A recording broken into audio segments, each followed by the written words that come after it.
C'est un personnage qui essaie de se coucher, de trouver le sommeil et qui est sans arrêt empêché dans cette tentative par des monstres.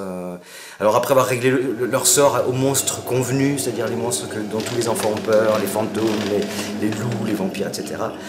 En fait, le principal monstre auquel il a à se confronter, c'est le monstre qu'il a à l'intérieur de lui, qui est une espèce de double de Dr. Jekyll et Mr. Hyde, la face cachée de lui, et qui apparaît sur son corps partout, tout au long de la pièce, quoi.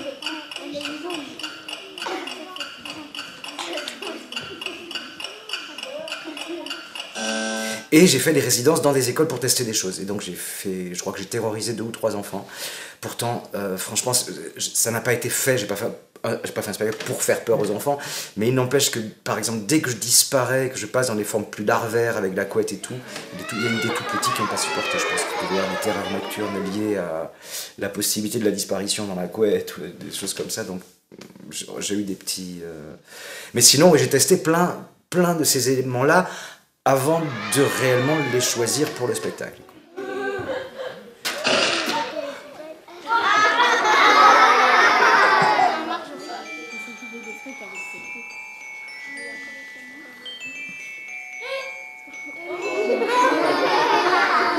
Et c'était cette petite frange-là, il n'était pas question de faire des monstres évidents, de faire peur, c'est facile, de faire peur à des petits, c'est sûr. Donc voilà.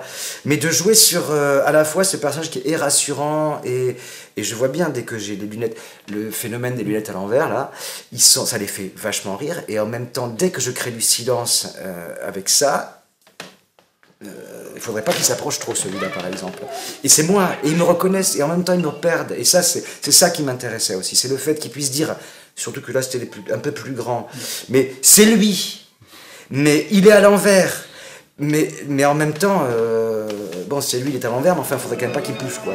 Et c'est cette frontière-là, quoi. C'est aussi apprivoiser ses peurs. Et l'image finale, c'était définitivement de dire une espèce d'envahissement d'un énorme monstre, mais de faire la paix avec, parce que si on ne fait pas la paix avec, on peut pas vivre, quoi. Il faut les apprivoiser, ces peurs. Donc voilà, il y avait toutes ces petites rouages en dessous dans le processus, quoi.